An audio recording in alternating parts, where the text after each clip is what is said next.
बिस्मिल्लाहिर्रहमानिर्रहीम। अस्सलाम वालेकुम। मेरा नाम डॉक्टर हमरा इकबाल है और मैं एक होम्यो फिजिशियन हूँ।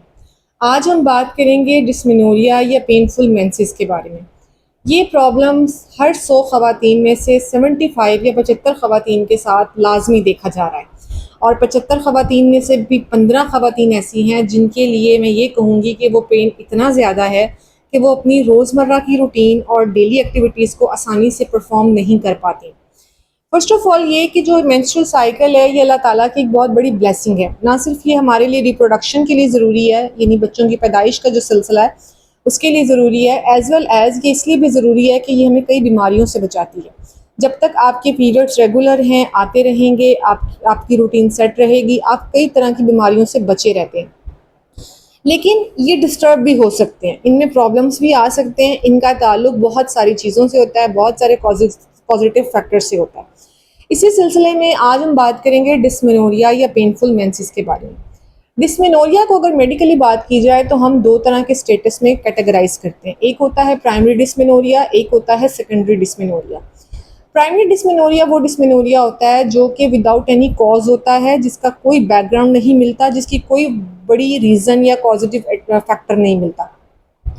और इसके अलावा ये उन बच्चियों में ज़्यादा देखा जाता है जिनके मेंस्ट्रुअल साइकिल बस अब शुरू हुए होते हैं, स्टार्ट हुए होते हैं, वो स्टेज में आई होती हैं।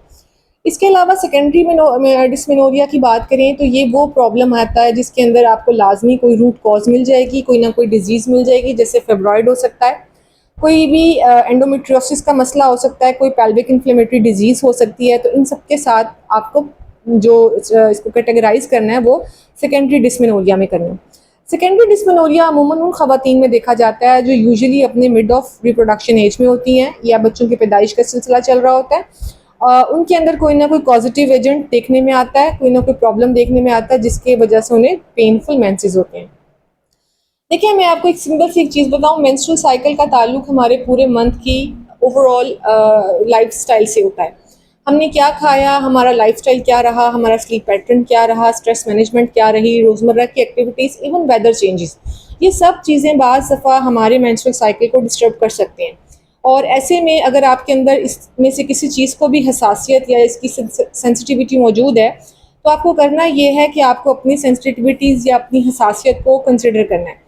आपने ये नोटिस करना है कि आपके सिम्टम्स, आपका ब्लड डिस्चार्ज, आपके पेनफुल मेंसेस में क्या चेंज आ रहा है, कब चेंज आ रहा है, किस तरह चेंज आ रहा है। कोशिश करें जितना हो सके अपनी बॉडी को खुद अंडरस्टैंड करें, ताकि जब कभी आप फिजिशियन के पास जाएँ तो आपको पता हो कि आप उसको एग्जैक्टली क्या बता रहे हैं।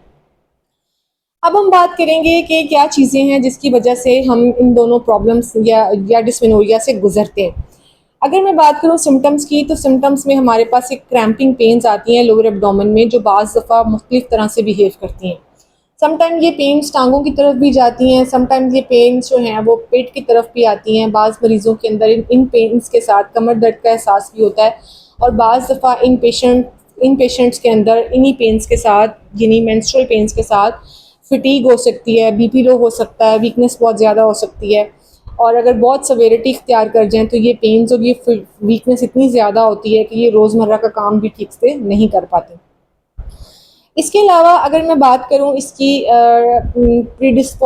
प्रीडिस्पोंसिंग फैक्टर के बारे में, यानी कि किस वजह से ये हो सकते हैं, स्ट्रेस हो सकता है। जेनेटिक टेंडेंसी भी डिस्मेनोरिया के केसेस में देखी गई है। मसलन अगर आपके घर में बड़ी बहनें हैं या आपकी अम्मी, खालाएँ, फूफो, इनमें से भी किसी को ये प्रॉब्लम ज़्यादा होता है तो उनके अंदर भी, उस फैमिली के अंदर भी बच्चियों में ये जो एक टेंडेंसी है ये देखी जा सकती है। लेकिन इसका बहरहाल हम कोई बहुत ही प्रॉपर मेडिकल एविडेंस की बेस पे बात नहीं कर सकते। बहरहाल हमें इसका पॉजिटिव एजेंट या इसका जो भी रूट कॉज होता है वो हमें निकालना या ढूंढना होता है। इसके अलावा जो एंडोमेट्रियोसिस की मैंने बात की और फिब्रॉइड की बात की, ये दो ऐसे प्रॉब्लम्स हैं जो जब तक आइडेंटिफाई ना किए जाएँ, यानी जब तक डायग्नोज ना हो, हम इनके बारे में भी ठीक तरह से कुछ नहीं कह सकते। सिम्टम्स की बेस पे हम किसी को फिब्रॉइड या एंडोमेट्रियोसिस जो है वो डायग्नोज नहीं कर सकते। इसके लिए प्रॉपर डायग्नोसिस होता है। इसके लिए हमें फर्दर डॉक्टर से अपना चेकअप करवाना चाहिए, उसको डायग्नोज करवाना चाहिए। और पेल्विक इन्फ्लेमेटरी डिजीज़ के बारे में मैंने आपको बताया। पेल्विक इन्फ्लेमेटरी डिजीज़ भी होती हैं जिसके अंदर मुख्तलिफ तरह के इन्फेक्शंस जो हैं वो आपके पेल्विक रीजन के अंदर चले जाते हैं और उसके बाद वो वहाँ जो प्रॉब्लम्स क्रिएट करते हैं उसमें भी हमें जो पेनफुल मेंसेस हैं या डिस्मेनोरिया का प्रॉब्लम वो हमें देखने में मिल सकता है। अब एज अ फिजिशियन मैं तो डेफिनेटली उसको डायग्नोज करूंगी, फिर अपना ट्रीटमेंट करूंगी, लेकिन एज अ पेशेंट मैं क्या कर सकती हूँ या आप क्या कर सकती हूँ? देखिए, फर्स्ट ऑफ ऑल ये है कि इस चीज़ को समझें कि this is a very normal thing, ये कोई बीमारी नहीं है, और अगर ये प्रॉब्लम है तो इसका हल भी मौजूद है। और अब हमारे पास जितने सिस्टम्स मेडिसिन के काम कर रहे हैं वो सभी तकरीबन बहुत अच्छा काम कर रहे हैं। आप एलोपैथी की बात करें, उसमें भी पेनफुल मेंसेस को बहुत अच्छा मैनेज किया जा सकता है। होम्यो की बात करें तो also we have so many good medicine for this purpose. और इसके अलावा किसी हद तक मैं इस चीज़ को भी मानती हूँ कि जो एक तिब्ब की दुनिया है, इसके अंदर जो बहुत सारी जड़ी बूटियाँ या बहुत सारे कहवे या बहुत सारी देसी चीज़ें, ऑर्गेनिक फूड्स, ये सब चीज़ें भी काउंटेबल हैं। और मैं इन सब चीज़ों को भी कंसिडर करती हूँ कि जब आपके साथ ये मसाइल हैं और आपको कोई चीज़ अच्छी लग रही है और कोई चीज़ आपको रिलीफ दे रही है, तो आप उसका इस्तेमाल कर सकते हैं। लेकिन ज़ाहिर है आप उसके स्पेशलिस्ट से पहले बात करें। अगर नॉर्मल बात की जाए तो सबसे पहले अगर आपको पेनफुल मेंसेस की कंप्लेन आ रही है, तो इसमें आपने सबसे पहले ये करना है कि आपने हॉट वाटर बॉटल जो होती है इसको लेना है, और इसको लेकर आपने अपने एब्डोमेन को या पेट को, निचले हिस्से को थोड़ी देर इससे वार्म अप करना है। इससे किसी हद तक हम इस पेन को कम कर सकते हैं। इसके अलावा एक योगा या हल्की फुल्की एक्सरसाइज जो इस कंडीशन में की जा सके उसको ज़रूर करना चाहिए। मैं पेनफुल मेंसेस के लिए मैं अपने पेशेंट्स को अक्सर कैट एक्सरसाइज का सजेशन देती हूँ। कैट एक्सरसाइज से मुझे काफ़ी ज़्यादा अच्छे रिजल्ट्स मिलते हैं, और जो एक बहुत ही शदीद किस्म के क्रैम्प्स पड़ते हैं और एक वेव आती है पेन की, वो काफ़ी हद तक इससे बेहतर की जा सकती है। तो इंटरनेट पे कैट एक्सरसाइजेस की वीडियोस मौजूद हैं, आप इसको देखें और आप इसको देख कर तो आप इसको अप्लाई करें। होप्स हो कि इससे आपको बहुत फ़ायदा होगा। तीसरी बहुत इंपॉर्टेंट चीज़ है जिसके बारे में हम अक्सर ध्यान नहीं देते, और वो है कैफ़ीन का use. We are using lot of caffeine as a face of the coffee and as the tea. और ये जो है ये मुझे लगता है कि चीज़ें एग्रावेट कर सकती हैं। तो कोशिश करें कि डायरेक्टली कॉफ़ी या बहुत ज़्यादा चाय का इस्तेमाल भी नहीं करें। अगर आपको गर्म पानी या आपको कुछ वार्म पीने को दिल भी चाह रहा है, तो कोशिश कर लें कि आप इसमें या तो कोई गर्म पानी का इस्तेमाल कर लें, या किसी तरह का जो ग्रीन टी या कहवा कोई भी इस्तेमाल किया जा सकता है, जैसे हल्दी का कहवा यूज़ किया जा सकता है, आप उसका भी इस्तेमाल कर सकते हैं। इसके अलावा मैं आपको ये भी सजेस्ट करूँगी कि बहुत ज़्यादा जो सॉल्टी फूड्स हैं या स्पाइसी फूड्स हैं, ऑयली फूड्स हैं, वो भी आप एटलीस्ट इन दिनों में मत खाएं, क्योंकि बहुत दफ़ा बहुत पेशेंट्स के अंदर इस मसले के साथ कुछ जीआईटी डिस्टर्बेंसेस आते हैं, और उन जीआईटी डिस्टर्बेंसेस की एग्रावेशन भी मिर्चों वाले खाने, नमक वाले खानों से देखी जा सकती है। तो मैं उन्हें भी अवॉइड करने के लिए कहती हूँ। जो चौथी चीज़ है वो ये है कि आप इस दिनों में मैग्नीशियम इनटेक कर सकते हैं।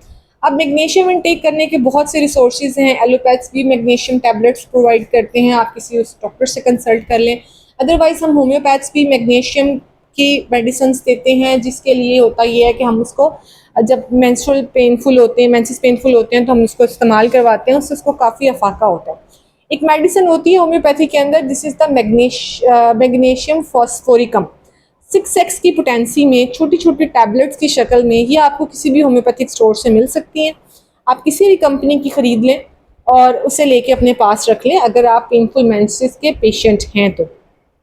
आपने सिर्फ करना ये है कि आपने ल्यूक वार्म वाटर, यानी थोड़ा सा पानी जो गर्म होता है, जो पीने के काबिल गर्म कहते हैं, उतना पानी गर्म करना है। 1 या 2 घूंट या 3 घूंट, जितना कि आप उसको एक दफ़ा में पी सकें। उसमें आपने 3 से 4 वो छोटी-छोटी टैबलेट्स हैं, बिल्कुल बिल्कुल छोटी, यानी चने के दाल के बराबर के टैबलेट्स ऑलमोस्ट ही आपको मिलेंगी। वो 3 से 4 टैबलेट्स आपने एक दफ़ा में ग्लास में डालनी है उस पानी के अंदर, उसको मिक्स करना है और उसको इनटेक कर लेना है। अगर ये प्रॉब्लम आपको लगता है कि इससे एक डोज से कम फ़र्क पड़ गया है, तो कोशिश करें इसकी रिपीटेशन जल्दी मत करें, एटलीस्ट आधा घंटा इसको ज़रूर दें। और अगर आपको लगता है कि ये पेन मेरा काफ़ी बेहतर है और मुझे रिपीटेशन की ज़रूरत नहीं है, तो मत करें। फिर आप इसको घंटे बाद, 2 घंटे बाद भी कर सकते हैं। लेकिन अगर खुदा न ख़्वास्ता ये पेन बहुत ज़्यादा है और वो उसको ज़्यादा इफ़ेक्ट नहीं हो रहा या वो कम नहीं हो रहा, तो मिनिमली हम इसको 15 मिनट के बाद रिपीट करवाते हैं। लेकिन कोशिश करें कि इसके लिए आप अपने किसी भी नज़दीकी होम्योपैथ डॉक्टर से या मुझसे किसी से भी रब्ता कर सकते हैं और फिर ही इस केस को आगे लेकर चलें। अदरवाइज़ पूरे मेंस्ट्रुअल पीरियड के अंदर जब तक आपको पेन्स रहती हैं, 2 दिन रहती हैं, 3 दिन रहती हैं, उसमें आप मैग्नीशियम फॉस्फोरिकम 6x की पोटेंसी में 2-3 दिन भी इस्तेमाल कर सकते हैं, 2-2 घंटे के वक्फे से। ये मैग्नीशियम फॉस जो है, या जिसे मैग्नीशियम फॉस्फोरिक हम बोल रही हूँ, इसे हम मैगफॉस बोलते हैं बेसिकली।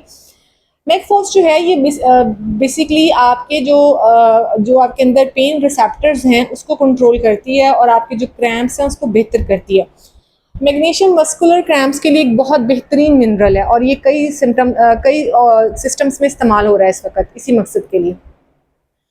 और सबसे इम्पॉर्टेंट चीज़ मैं ये कहूँगी कि आप अपनी डाइट का बहुत ज़्यादा ख्याल रखें। डाइट में हमेशा कोशिश करें हेल्दी डाइट्स खाएं, ऐसी डाइट्स खाएं जो ऑर्गेनिक हैं, फल सब्ज़ी का इस्तेमाल ज़्यादा करें। रॉ मटेरियल के अंदर आपने फल या सब्ज़ी खानी है। अब रॉ का मतलब ये है कि फल के जूसेस नहीं पीने, आपने पूरा फल खाना है, और जो फल छिलकों के साथ खाया जा सकता है कोशिश करें उन्हें छिलकों के साथ ही खाएं।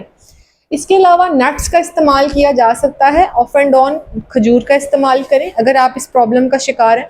तो इंशाल्लाह थोड़े टाइम के अंदर कुछ डाइट मैनेजमेंट से, कुछ आपके लाइफस्टाइल चेंजिंग से और कुछ मेडिकेशन से आपको ये प्रॉब्लम, अगर आप प्राइमरी डिस्मेनोरिया के पेशेंट हैं, विदाउट एनी कॉज आपको मेंस्ट्रुअल पेन होता है, तो with in a few time आप देखेंगे कि आपके मेंसेस जो हैं या आपके पीरियड्स जो हैं वो बहुत प्रॉपरली हो गए हैं, पेन काफ़ी हद तक कम बेयरेबल हो गया है, बस क्रैम्प्स लाइक फीलिंग आती हैं 1-2 दिन के लिए, उसके बाद आप ठीक हो जाते हैं, फिर रूटीन आपकी नॉर्मल हो जाती है। तो ये वो सब चीज़ें हैं जो एज अ डिस्मेनोरिया पेशेंट या एज अ मेंस्ट्रुअल पेन के पेशेंट आप ये अपने साथ कर सकते हैं। Thank you, this is all about the dysmenorrhoea.